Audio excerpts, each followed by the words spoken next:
आता मूल असं असल्यानंतर ना ते वडील खुश असतात, ना ती आई खुश असते, ना त्यांच्यातले वैवाहिक काही संबंध चांगले असतात किंवा ज्याला म्हणतो की सगळंच काही डिस्टर्ब झालेलं असतं एका बाळामुळे. जर मला बाळावर काम करायचं असेल तर आधी मला माझ्यापासून सुरुवात करायची.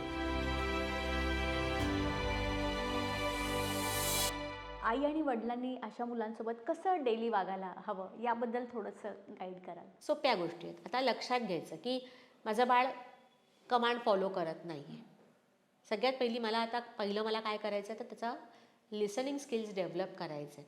हे जेव्हा ठरवलं, सगळ्यात महत्त्वाचं म्हणजे आई आणि बाबांनी त्या मुलावर काम करण्यापेक्षा आधी स्वतःवर काम करा. तुम्हा दोघांमध्ये या घरामध्ये एक प्रकारचा ज्याला म्हणतो ना बॅलन्स, ज्याला सांगतो हार्मनी म्हणतो आपण, की एक प्रकारचं आनंदित वातावरण घरात ठेवणं हे खूप खूप महत्त्वाचं आहे.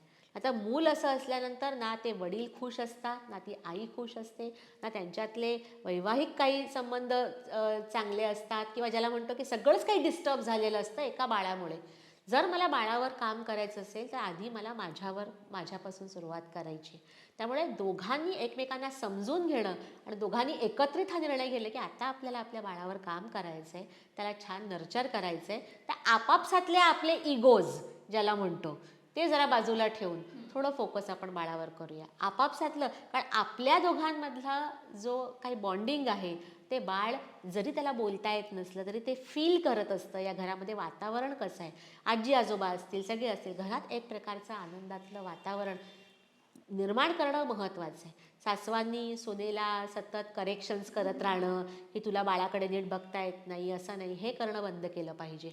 ही पहिली गोष्ट. दुसरी गोष्ट म्हणजे मी आईबाबांना सांगेन की लिसनिंग स्किल्स डेव्हलप करण्यासाठी मुळात आधी ऐकण्याचे पॅरामीटर्स काय काय असतात हे आधी जाणून घेणं महत्त्वाचं आहे.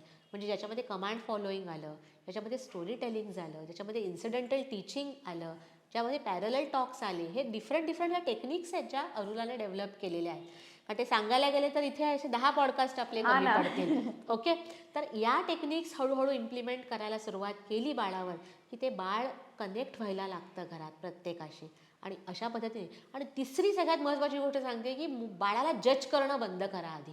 जजिंग म्हणजे हां आता हा असाच वागेल, आता हे असंच करेल, हे जज करणं किंवा तो चुकीचा वागतोय, बरोबर वागतोय किंवा तो हे होतोय, हे करणं बंद करा. जस्ट प्रेमाने सांभाळा, प्रेमाने त्याला अप्रोच करा.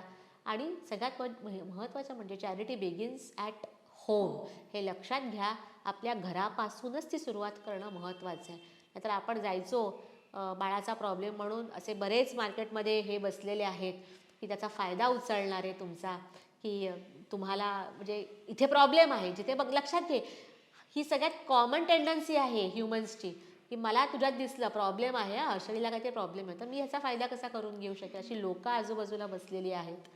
तर त्यांच्यापासून सावध राहा. मग ते नातेवाईक असू देत, मग ते मित्रमंडळी असू देत किंवा अजून कुठलेही प्रोफेशनल्स असू देत जे तुम्हाला ह्याच्यामध्ये इन्वॉल्व्ह आहेत. पण हे 3 गोष्टी पाळा, 3-4 गोष्टी, आणि तुमची सुरुवात उत्तम होईल बाळाबरोबर. आता जे आपला हा पॉडकास्ट बघत असतील आणि त्यांना असं जाणवतं की आता माझ्या बाळामध्ये असे काहीतरी सिम्पटम्स दिसायला सुरुवात झाली आहे किंवा काय, तर त्यांनी फर्स्ट स्टेप कोणती घ्यावी? सगळ्यात मी महत्त्वाचा म्हटलं की तुम्ही आधी असा अप्रोच तुम्हाला जो वाटतो योग्य, की हा अप्रोच माझ्या बाळाला नक्कीच उचित दिशा दाखवेल, जो मला नीट उचित दिशा दाखवेल, त्या अप्रोचला आधी तुम्ही पहिल्यांदा आता काय करायचं ना, तो कुठला अप्रोच अंगीकारायचा याबद्दल आधी फर्म व्हा. म्हणजे कोणीतरी रेकमेंड करतं म्हणून मला 100 थेरपीज करायच्या आहेत, तुमचा माइंडसेट तसा असेल की मला काम करायचं नाही आहे थोडंसुद्धा बाळाबरोबर, मला कोणाकडून तरी करून घ्यायचं आहे, तर तुम्ही तसा अप्रोच शेवटी ultimately at the end of the day तुम्ही कुठला अप्रोच अंगीकारताय, कुठला अप्रोच घेताय, याला फार महत्त्वाचं आहे. पण तुम्हाला जर कन्व्हिन्स झालं की yes I want to work with my baby, तर मी नक्कीच you are welcome to Arula, I always say. कारण हा इतका मोस्ट प्रॉमिसिंग आणि फास्टली ग्रोईंग अप्रोच आहे आज ह्याचा, की मला आज सांगायला आनंद होतो की अगदी UK, US, जर्मनी किंवा ऑस्ट्रेलिया किंवा ज्याला म्हणतो सिंगापोर किंवा अशा काही डेव्हलप्ड कंट्रीजमधल्या मदर्स आर एनरोल्ड इन अरुला.